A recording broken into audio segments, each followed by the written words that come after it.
what's up? Once again, this is another Unapologetic with Eric King. And we also got another special guest. So we're trying to make sure that everything is working out in the best way possible. So we have, once again, we brought back Tina. So in a minute, we're going to bring Tina on. But before we bring Tina on, I want to ensure that we start back from the top. And we pay homage to a couple of very important voices that has, left us, that has gone on to glory. So I'm not sure if you guys know, James Earl Jones passed away on September 9th. And when I thought about him and I thought about what he brought to our community, or the community period of whole, let's be perfectly honest, this man has been doing big things for many, many, many years. And so when I think about Eric, I'm not sure if you can hear me. When I think about James Earl Jones, I think about all the things that he has provided, us far as listening, far as information that he has put out. I mean, he is the dad voice. He is from Coming to America. That first thing that he said, "My son works."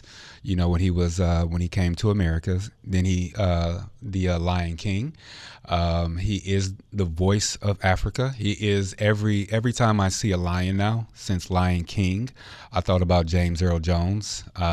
And next, just some of his iconic, when we think about Star Wars, his voice has been the Bible.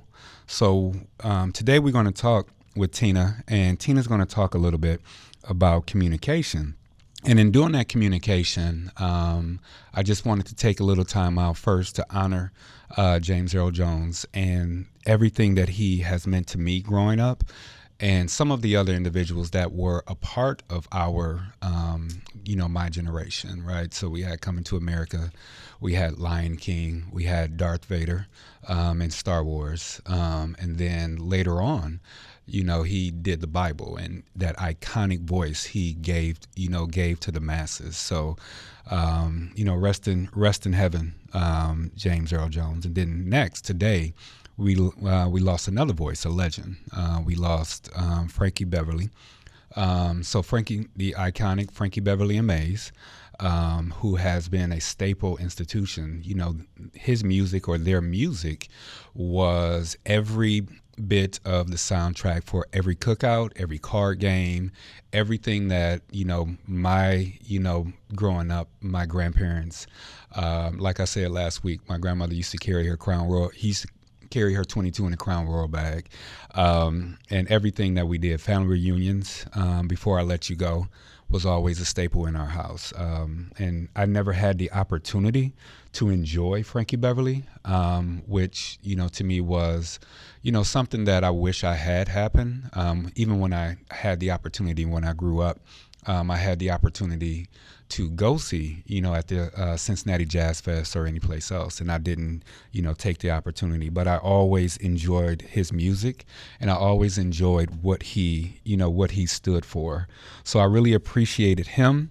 And I really appreciate what's going on, in our community right now in honoring James Earl Jones. So I'm going to take a quick break. And then when I take that break, we're going to come back with Tina. And then we're going to go back into the interview that we had, a couple weeks ago. So I'm going to take a quick break. And then on the other side, we're going to bring Tina in. But I did want to take that first couple minutes to provide, just provide some love to those spirits that have passed on that meant so much to my life. So we're going to take a quick break, and I'll come back to you. All right? This is Unapologetic with Eric King on WOVU 95.9 FM. Welcome back. Once again, let me give a shout out to Bird and Bell Car and Tri-C for all that they're doing. So without further ado, I would like to bring back, this is my second international call. I would like to go ahead and bring back in Tina. Are you there? Yes, I am. Oh, okay. Can you hear me okay? I can hear you perfectly. Yeah, I can hear you perfectly as well. Thank you so much for returning.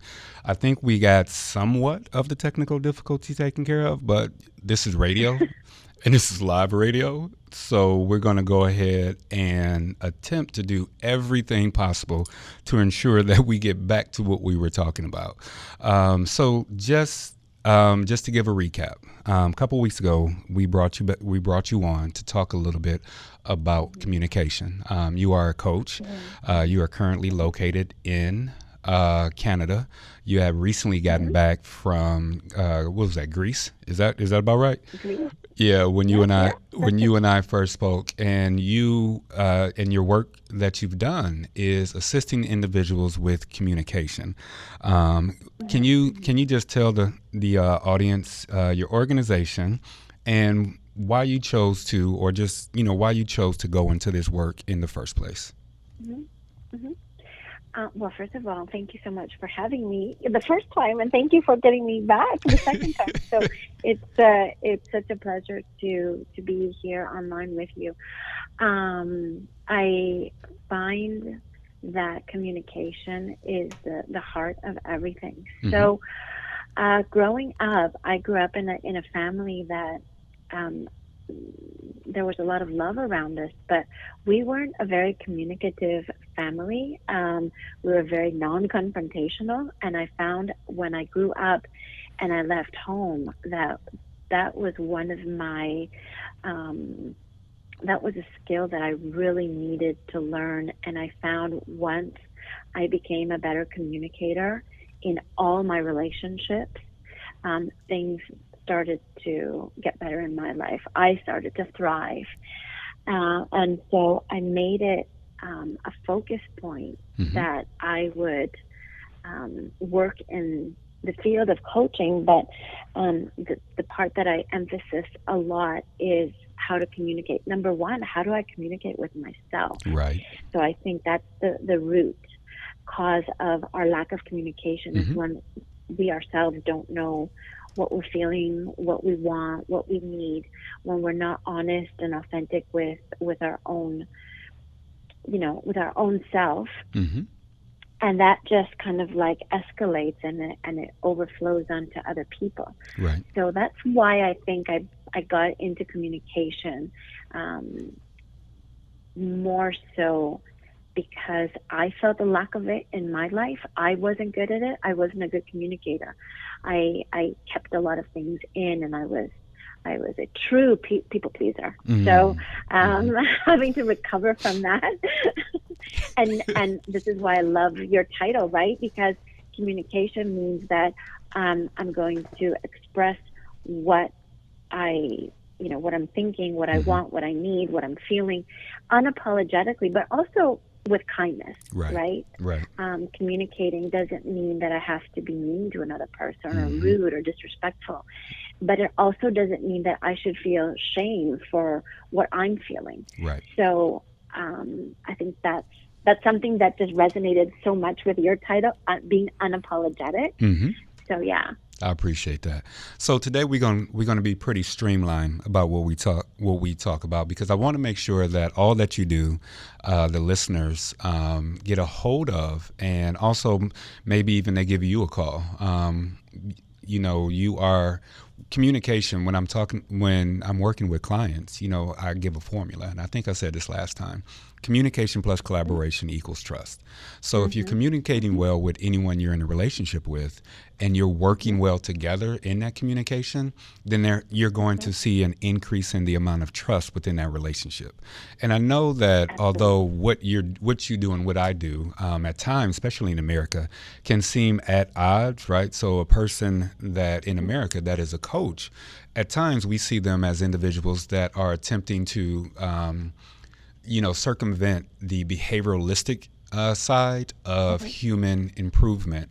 That's something that we see here. And so someone who, such as myself, who's a licensed professional clinical counselor, who's done a lot of work in, getting prepared, there are times when there's a disconnect in our community of wellness. And so, but I do appreciate, speaking to someone that, obviously has done the work and is doing the work in order to help others, get better. Now, I'm a transition. Did you get a chance to hear any of the intro, or follow any other news?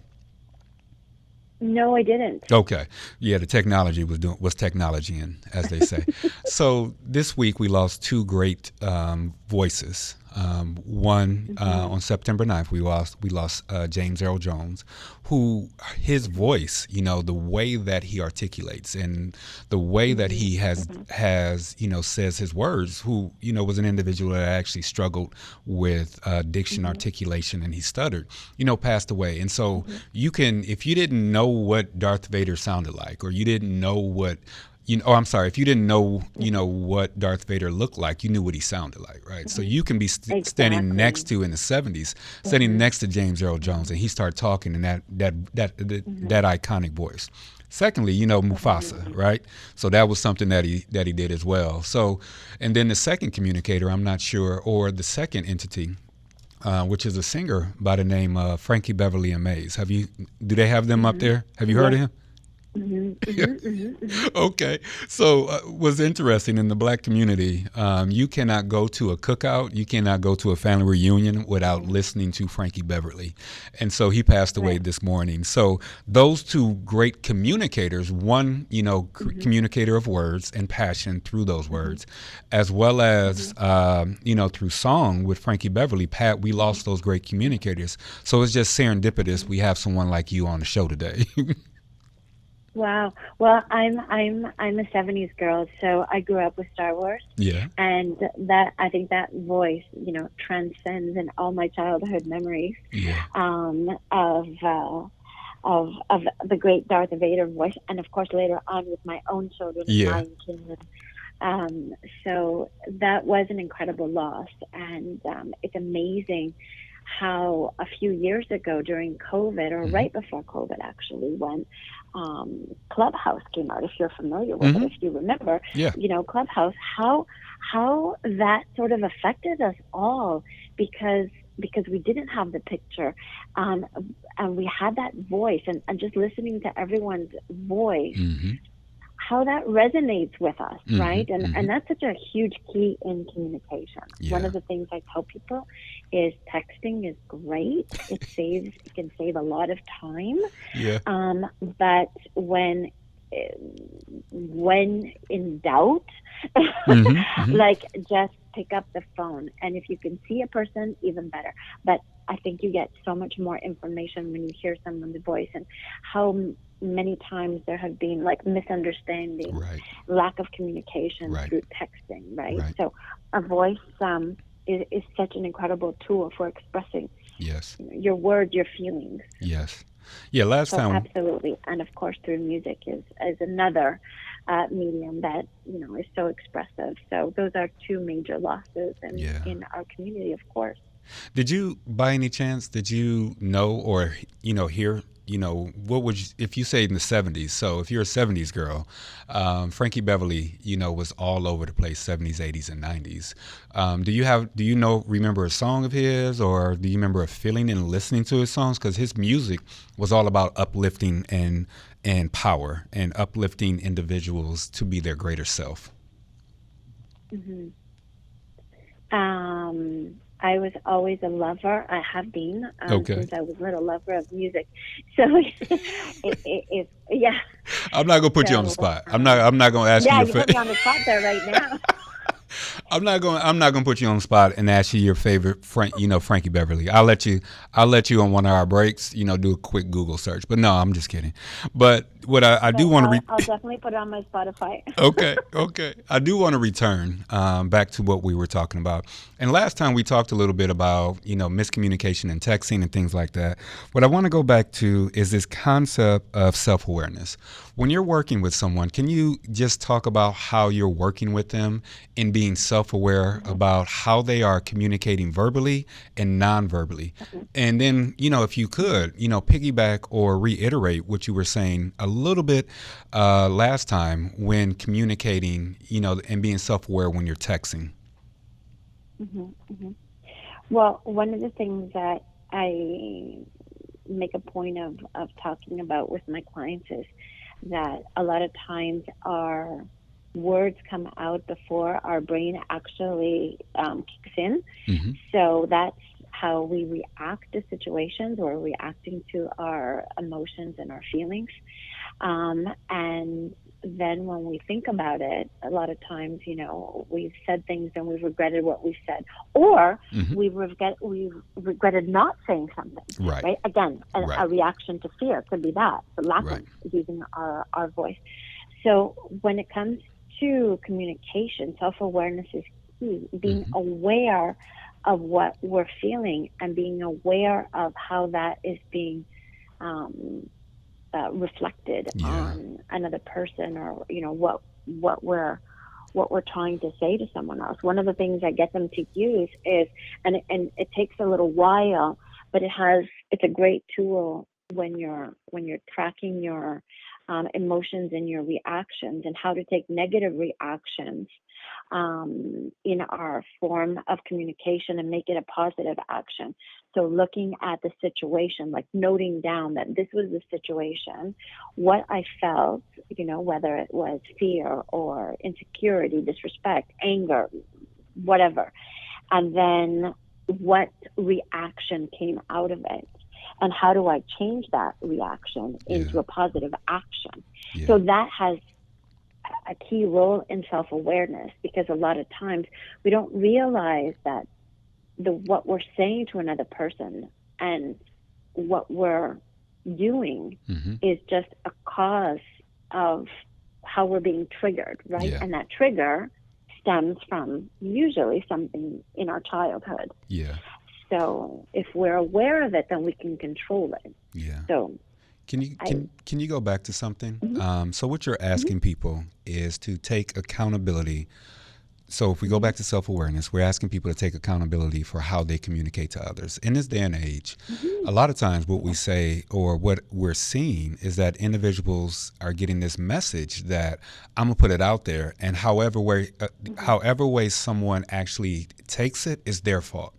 When I'm mm-hmm, working with clients, the very first thing that I say is, when you're communicating, you are responsible for how you put it out, but yes, you're mm-hmm, not responsible for someone else's reaction. When you're working with mm-hmm. someone, And, or mm-hmm. in some capacity, are you seeing this same struggle with individuals out there throwing grenades and just saying, well, the Mm-hmm. people, the people that react to this, it's their fault, it's not me. Right, right. Well, that's one thing I say with parents, for example, Mm-hmm. when their kids, like, for example, if a child asks for something that might sound absolutely ridiculous, Mm-hmm. right? Or I don't know, $400 sneakers or something like this, right? And the child is communicating what they want. So that's part of their communication. And a parent might be triggered for many different reasons, Mm-hmm. right? Mm-hmm. And their reaction is to automatically say, are you out of your mind? And, that's crazy. Do you think like money grows on trees? What do I look like, a bank?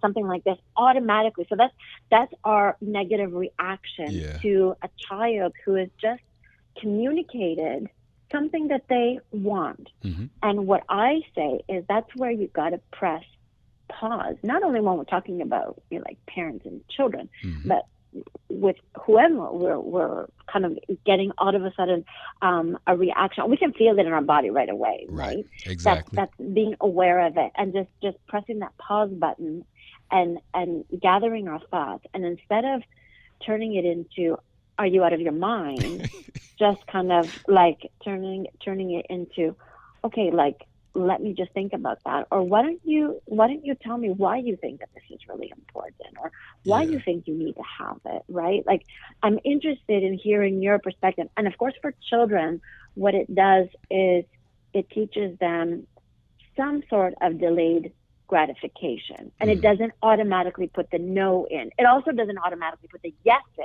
Yeah. But it means that I'm validating that, this is something that you really like. So let me listen to your opinion, because that's valuable. That's interesting, right? I still might not buy it, but I'm not I'm not, I'm not canceling you out either. Yeah. So You, this is, as a parent, being aware.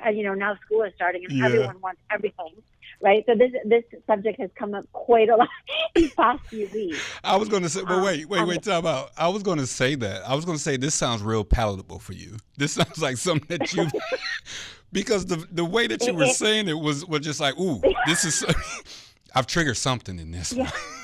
But no. Yeah, no. Because I literally had a client the other day turn around and say, like, do they think I'm made out of money? Are they out of their mind? And how can I not get into a reactive state when I'm being pulled from every different angle to buy all these things? And I'm like, okay, I get it. I get it. Yeah. But they don't get it. No. Right? They don't get it. No. So how do you teach someone, especially when it comes to a child, right, who's just learning at that point to use their voice and to express? But how do you give someone the opportunity to use their voice, no matter who they are, and validate that what they're feeling is valid, worthy, right? It's valid, and I respect it, but I also need time to process this. Let's go back. I need a little bit more information. Yeah. Let's go back a bit. So what I hear, and I'm going to bounce, because this piggybacks on something that, that I also want to touch, this concept of personal growth, right? So what you're actually asking someone to do is to be accountable to actually what they're saying, right? So that's that self-aware part. And we know that individuals don't enjoy accountability, right? So and so when we're doing this accountability, you're actually asking someone to grow within their personhood. When you get someone who is let's go 35, right? Let's go in their 30s. And you're attempting to help them communicate better. How do you get through their ego as well as their personality? Because at some point they believe that they were fixed, that they were okay. How do you get through both their ego, right? That thing that, in my opinion, where our insecurities stick. And so based off of how we deal with our insecurities can inflate our ego. And then their personality, which is just the cosmic soup of experiences that they've had on this earth. When you're attempting to help someone, let's say in their 30s, recognize that, one, you need to be self-aware, and two, you need to take personal responsibility for your personal growth. How do you work with that individual? Well, we all need to know that in any relationship that we have a certain percentage, right, of fault, let's put it that way. And the fact that, it's very easy to point a finger and blame someone else. So even if it's 1%, right, that's still the 1% that I need to hold myself accountable for. Right. And when working with someone who has let's say a love relationship with their ego is not very easy, because you have to break through the wall of understanding that accountability does not mean guilt and shame. Yeah, exactly. Right? Exactly. Accountability means I'm aware of who I am, and I respect and still love myself, even if I'm at fault for something, right? And I think growing up, a lot of people have been raised with, well, who did this, with the finger being pointed at them, and who's to blame. And that always came with a punishment. It came with, shame and guilt and that kind of embarrassment or whatever. And so that's a hard thing to chip away at and make those walls go down. Right. So that's the thing that, like, we're not looking to judge. We're not looking to judge ourselves. This is the part of being unapologetic. Yeah. That I need to hold myself accountable. I need to take responsibility of my portion of any situation, whether that's in a work environment, whether that's at home. It doesn't make a difference. I'm responsible for something, and that's okay. So the thing is, what do I learn from this experience, and how can I make it better? At least my portion of it. Because you can't change someone else, right? Right. But how can I be a better person? How can I make something better? And when you have ego in front, ego just stops you saying that you don't need to be better because you're great, You're there right? already. But you're there already, and you're not. We're never there. Yeah. We're never there. There's always room for growth. Let- And that's the beauty of life, Yeah. right? Always having that room to grow and be better and learn more and become more understanding and more compassionate and empathetic Okay. to our own selves, but also to the people that are around us. So let me go And I back. think that has a lot to do with gratitude as well. Accountability does have to do with, I think they're tied in together. I really, truly, in my heart of heart, believe that once you've established a form of gratitude in your life, then it almost like lifts up those blinds and you become very aware of your own ego and are able to hold yourself accountable because you also become very appreciative.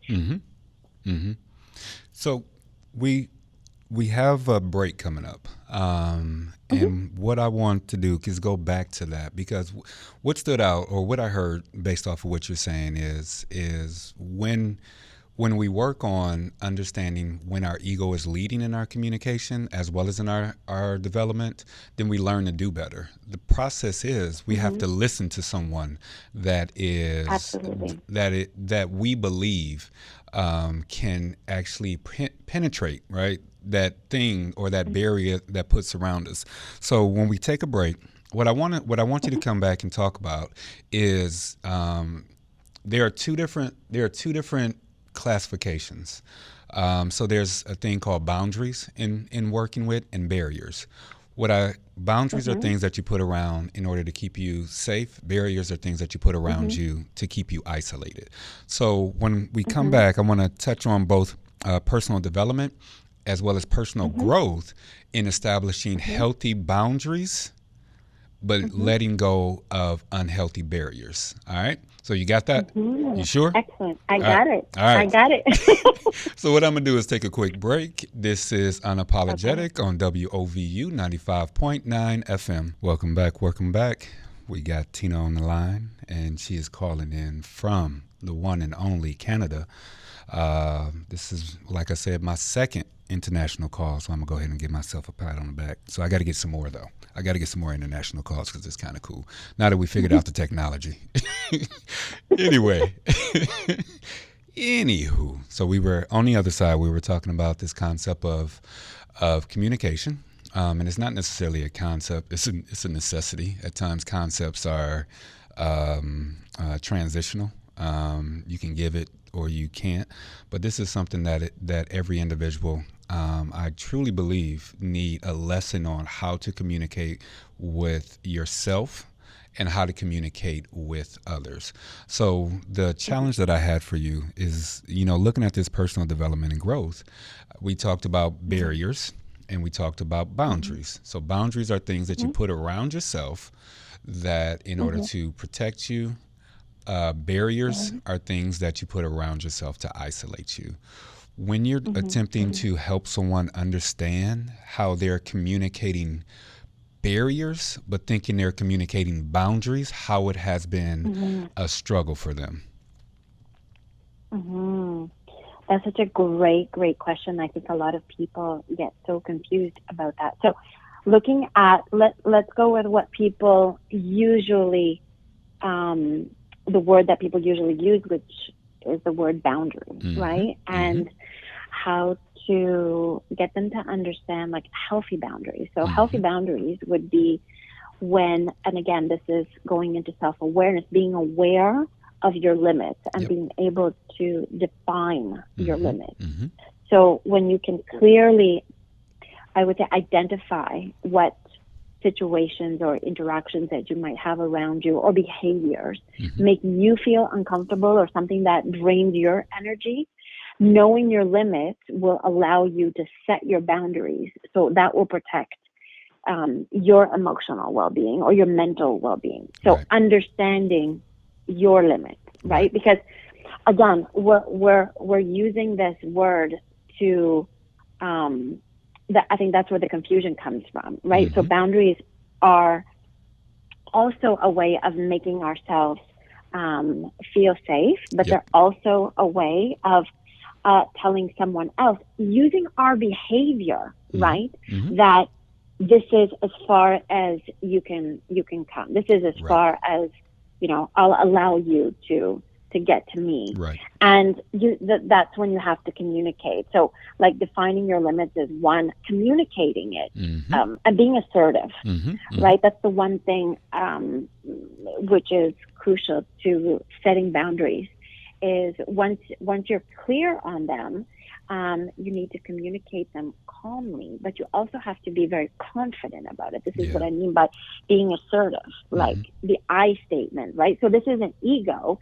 This is you using the I statement. I need some personal time after work to recharge, for example, right?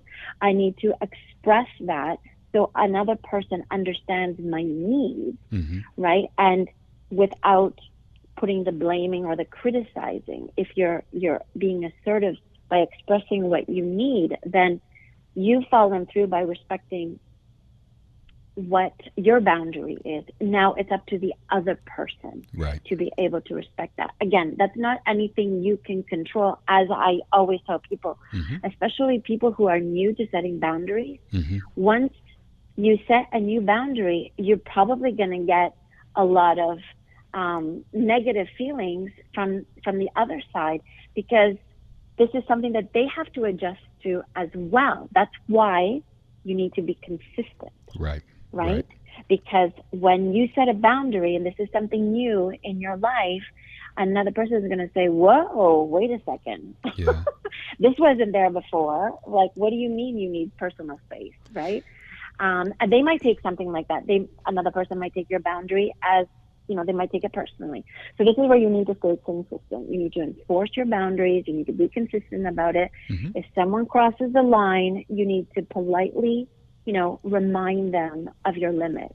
Yeah. And, setting and maintaining your boundaries is an ongoing practice, right? It's something that helps you build your own self-respect, Right. but it also helps people respect you, looking at you in a different light, and it really creates healthier relationships. Some people are so worried that if I create a boundary, I'm not going to have people that, people won't love me. This is, as a recovering people pleaser, trust me, I've had an issue with creating boundaries. That was one of my biggest fears, is if I create boundaries, people won't love me anymore. But this is so wrong. It actually builds a healthier relationship, because what happens is if you don't have boundaries, then you're doing things for other people, but the negativity, the anger, all that stuff comes out in me, the person who is not creating the boundary, and I don't become a good person. So boundaries help me become, they keep me safe, but they also help me become better and healthier in a relationship. Okay. So let's, and now going into your barriers, right? Yeah. And developing those. Well, basically, in self-awareness, I would say, begin by just identifying like internal barriers that hold you back, right? Like I've mentioned it before, fear, self-doubt, all your limiting beliefs, right? Fear for me is the number one trigger, because I tell everyone that the opposite of love is fear. A lot of people say, when I ask them, what's the opposite of love? They say hate. But it isn't. Hate stems from fear. Fear is the keynote that creates all the negativity in our life. Fear of success, fear of failure, fear of shame, fear of being alone, fear of, whatever. That is what causes us to have like such negative reactions. So getting in tune with your fears, your self-doubt, your limiting beliefs, we all have them, right? Journaling it. I'm huge on journaling and meditating. Even seeking feedback from other people can help you. And that's really great. That's such a great discussion, right? Like even asking your boss when you're doing a self-evaluation, right? And at the, whatever, some midterm or whatever, and asking your boss, how do you see me? Like, what are the barriers Right. that you see that I might not be aware of, right? Mm-hmm. Or your partner. What are some things that you think are holding me back? And that's such an open discussion. If you can create a safe place, Mm-hmm. so that, again, you have to be really careful about this. When you're asking these questions, you also have to be prepared Mm-hmm. to listen and to take that feedback without all of a sudden being defensive, right? And fighting back, because that just, there's no point in it. The other person is not going to be open to having a discussion if you're going to be, no, I don't, when we answer like that, what are you talking about? So you got to kind of like zip it and just be very in tune to listening to what this person has to say, because you're also putting them in a very vulnerable situation, Mm-hmm. right? As a woman, if I ask my partner, okay, well, can you tell me what are some of the things that you think are holding me back, Mm-hmm. right? It's like, whoa, he might not want to answer right away. He might, like, he goes, is this a trap? That's something the, like but wait. That's the am I fat in this dress trap, right? If it's, but I'm sorry, I didn't interrupt. Go ahead. But what am I walking into? Yeah. Like, he'll be like, Yeah. what? I think the other part is so my assumption was, and in listening to you, that my assumption was this concept of, so anytime I think about, like I said, a boundary and a barrier, I'm thinking about moats, right? Anything that's hard to get over. Yeah. And all of that is protection. And a lot of times when I'm thinking about helping someone come out of their personal, or helping them with personal growth or personal development, I think the first time that I do is help them identify on how they're overprotecting themselves. So in other words, there's a point in time by which we have parents who are helicopter parents, right? The helicopter, don't do that, and you fall, and I'll get up, and oh my God, to where you begin to co-opt that into yourself, and you begin to helicopter yourself, and then you make it difficult for both yourself to reach other people and for you to reach other people as well. So in listening to you, that was something that popped in my head. Yeah, you just said it. It's being able to embrace that vulnerability, right? Mm-hmm. And to show your kids that it's okay to be vulnerable. It's okay to fall down. It's okay to make a mistake. It's okay. And for me as well, like as an adult, going through kind of being aware of my barriers, Right. like that's where all the growth happens, when you get out of your comfort zone, right? When you take away those barriers and allow yourself to try new experiences, right? And accept your mistakes. I think that's the biggest thing. And that's what drives me crazy with parents that are just like overprotective and the helicopter, the bulldozer parents, right? They're just setting their kids up. That's the worst thing, is they think that they're protecting their children. They think that they're not going to, be sad or be upset or be disappointed or whatever. But what they are doing is they're actually paving the way for incredible hurt and disappointment later on in their lives, which they won't have developed the skill set to be able to handle those emotions later on, right? It's okay for us to be sad. It's okay for us to be disappointed. It's okay to make a mistake. It's so okay. And I think that's where we sort of lose the game right there. You just said it with the helicoptering and helicoptering ourselves, right? So it turns into isolation, right? Absolutely. That's exactly what it is. Yeah. The barrier, right? Yeah. I'm isolating myself. But again, I'm just, living a life of, when you think about it, you're in that, like my opinion is a comfort zone is really not that comfortable. Right. We call it a comfort zone. We're in our comfort zone. But really, this is the question I love asking people. Are you really comfy? Like, are you comfy in that zone? Because if you were, you wouldn't be here talking to me. In 100%. But the other part that adds to that is that we've learned so often how to be comfortable in discomfort. In other words, when you get to the heart of it, their first answer is, yes, I am comfortable, because that's what they know of. Mm-hmm. And then when you allow yourself to continue to probe in different ways, what you find is Mm-hmm. they're uncomfortable but lack the ability to speak to themselves and others about what they need in order to come out of this dysfunction. Mm-hmm. Mm-hmm. So Absolutely. let Absolutely. we're going to take a quick And break. On the other side, there's okay. two things I want you to finish up on. Okay. One, let's go back to this concept of connection and how do we get this Mm-hmm. connection piece Mm-hmm. going on. So if we're going to go through this, we're going to communicate, we're going to do all this stuff. Now let's bring people back together, and let's bring them back Mm-hmm. together and connect. So, and Mm-hmm. we're just going to talk a little bit. I would like for you to talk a little bit about how do we communicate apologies and how do we communicate coming Mm-hmm. back together. All right. You got me? Mm-hmm. All right, you got to Excellent. write that down. I Did you write got it it. down? Okay. All right, we're going to take a quick break. This is Unapologetic on WOVU 95.9. All right. Let's land this ship, okay? We done came through the technical difficulties. We've turned this into a two-part session. So now let's get to this problem-solving phase, which is our last segment. Once again, this is Unapologetic on WOVU 95.9 FM. We got the coach, the one and only, Tina V, because I know I'm going to butcher your name. Tina V. I love it. That's how my partner calls me, Tina V. I said, I hope Yeah. Gary V won't be offended. Yeah. No. Hey, yo, it's okay. You know, he all about making it anyway. So let's just ensure we're going to keep it between us, right?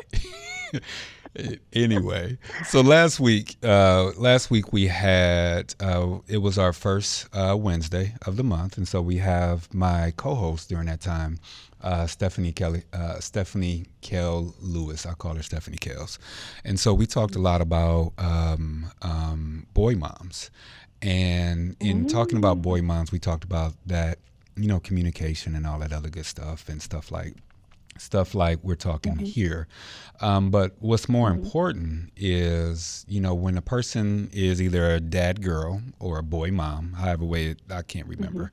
So I'm a dad. I'm a girl dad, and my wife is a boy mom of two. And so we talked about communication, what we need to communicate to ourselves as it relates to being whether you're a single parent or dual parent. So communication comes up in parenting.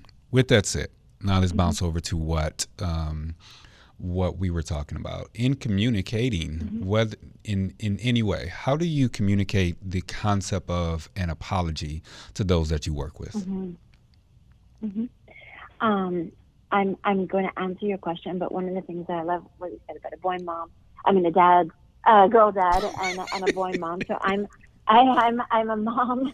I have a boy and a girl. And for the largest part of their life, I was a single mom. But one of the things, and I really would love to put this out there, because it's a tool that I use with my clients, but I use it because I'm so passionate about it. It's something that we had in our family. As a single mom, but obviously in a family where there are two parents, it works beautifully. So we had a non-negotiable night. So a non-negotiable night that we connected, no phones, no outside influence. And ours was a Thursday because I was divorced. I didn't have to worry about having it on the weekends and the kids not being here, or one person being more involved in something else and not being around. So it was a Thursday night for us because it was a night that we would always be together. And we just had a pizza night. It was so simple, right? But it was our way. First of all, as a mom, it gave me a break. Thursday, I knew I didn't have to cook. And we ordered lots of pizza. So the next day, the kids got to take some to school with them. So their friends knew that Thursday night at our house was pizza night because they would look forward to the leftovers. And it was amazing. It was, my kids are 26 and 22 now, and they still remember that special night that we had. And it was a non-negotiable. I love Another thing that, because of connection, we're talking now, is just really quick, having a designated, like maybe twice a month or once a month. I suggest if you can have it once a week, probably on a Sunday, just a family gathering where it's you have a designated time. It's not going to be too long. It's like having a family meeting, but a very safe space in order for things to be brought up. And when I mean brought up, things that bothered us during the week, instead of talking about things. That's why I'm a firm believer on pausing, instead of talking about it in the heat of the moment, being able to talk about it in a safe space where we're all calm down and we get to hear the other person's point of view on how they felt in a situation, right? And it's very difficult for parents to, this is what I would talk about, apology, is to hold themselves accountable for creating a situation, right? And our own accountability as parents, that how a child perceived a situation, how they felt during the situation, right? And to be able to listen to their point of view without getting on the defensive.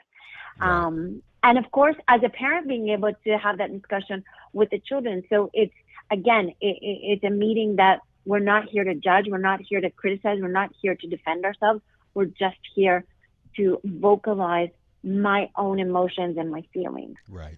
But going back to your question about apologies, which has to do with it, is number one, taking responsibility. Acknowledge your role in any kind of conflict or misunderstanding. Like, if there's a misunderstanding, you do play some role in that. No matter how well you communicated, there is something that probably was, like I said, even if it's at 1%, acknowledge that there perhaps was something that you could have done better, right? Or at least acknowledge that the other person misunderstood you and try and explain yourself better. Just saying, like, an apology that is sincere, of course, starts with, I understand. I understand what you're feeling. I understand what you're saying. I understand that I hurt you by, and take responsibility for your actions. It shows that you've taken the time to actually reflect, right? And this fosters trust. And then just expressing your empathy, like, go beyond the sorry. Sorry is so easy. Oh, sorry. I'm Canadian, so I say sorry all the time. But we're famous for that, right? But like, validating, like, let people know that you truly understand what they're feeling. Like, if it's pain, like, I get it. I can see how my actions made you feel unappreciated, right? Like, you might want to say that to your partner if your partner feels neglected or not heard or seen, and they're expressing themselves instead of saying, what? No, you don't understand. That's not how I feel. You're being ridiculous. That is not Again, it. That being ridiculous, right? Saying, Yeah. I can see how that made you feel, right? And I really regret that. Okay. And then follow through with that, though. Like, commit to change. If someone expresses how they feel to you and you're apologizing, well, the next step is be meaningful about it and back it up with a commitment to not repeat, like, your behavior. Something. That's what an apology is. Right. It's not just an I'm sorry a split second and then we forget about it. Like, make the other person, help them feel, like, give them that assurance that, okay, I've note taken, and how am I going to show up for you in a better way to make you feel good? Or how am I going to show up to help our communication, right? To improve this. And rebuild. Doesn't necessarily, apology doesn't have to be a break of because of a break of trust. It can be anything, but it just, how great of a foundation in that relationship will you build after backing up what you said with action, right? That's incredible. Does it, when you're working with someone and you're going through the process? So there's a book called Unapologetic that I really enjoy, and I can't think of the author. I never think of authors, but that's besides the point. They go through, they literally dissect how to apologize.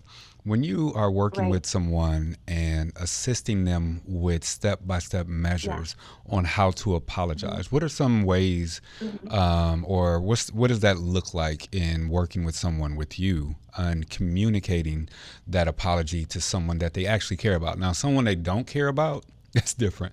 But if they want to actually restore the relationship, there's a way to go about apologizing. How do you communicate that?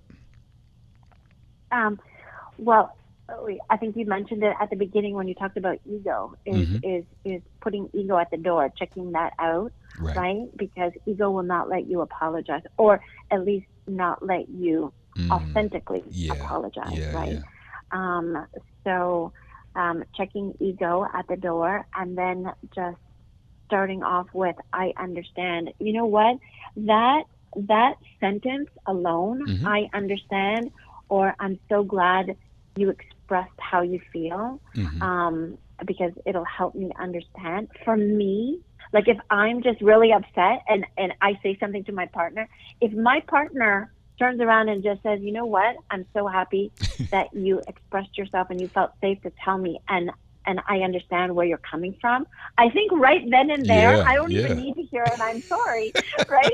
Like Would you say I'm done? I'm like done. All right, that I got it. that alone means, you heard me. Yeah. You heard me. But then again, that's not enough, right? Yeah. Um, then it's the follow up. Yeah. So just like I tell them, in your apology, just encourage an open dialogue, right? Like create a safe space. And for someone else to apologize sincerely, they need to have a safe space too, Yeah. right? And again, just listen without judgment, Yeah. right? I think that's the most Do we do that? important part.